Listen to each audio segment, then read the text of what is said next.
why is Ireland not part of the Five Eyes intelligence network group, even though they check all the criterias? The English speakers, white ethnicity, Christians, not a threat to the current order set by the US. Well, they are not English speakers. The indigenous language of Ireland is Irish Gaelic, and it's a language that's being wiped out by the imposition of English. So let's take a look at the map of Ireland to understand the situation. Ireland, well, this may be a surprise to some of you, but Ireland is a partitioned nation. Northern Ireland is British occupied Ireland, and Southern Ireland is nominally independent of Britain.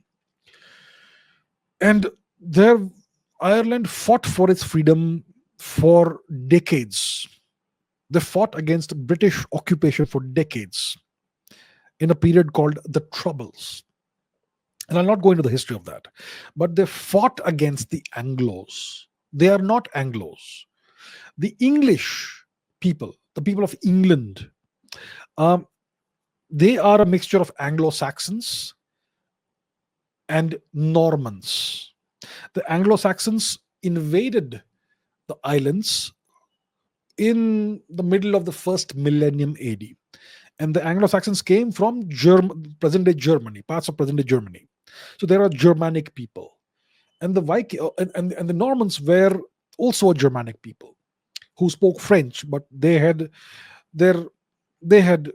been given land in present-day France by the then King of France, in exchange for protection against Viking raids, despite themselves being Vikings. So the Anglo-Saxons and the Normans are the stock that makes up the English-speaking people.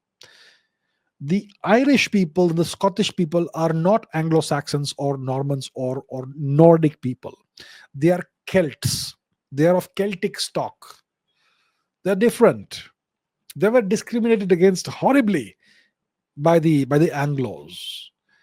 And in the US, they were not even considered whites for a long time.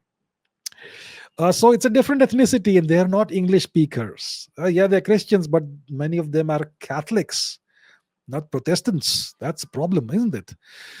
And they fought the Anglos for a very long time, and even today they may have aspirations of freedom from British occupation. So that's why they're not part of the Five Eyes coalition. And also because they're not powerful in their own right, and because Ireland, Southern Ireland, nominally an independent nation, has multiple US military bases on its territory, which means it's actually technically under US occupation. So then why do you need it to be? So it's not really a sovereign nation, but neither is the UK or Australia or New Zealand or Canada. But Ireland isn't that powerful or important or large or whatever. So that's why it's not part of the Five Eyes grouping of nations.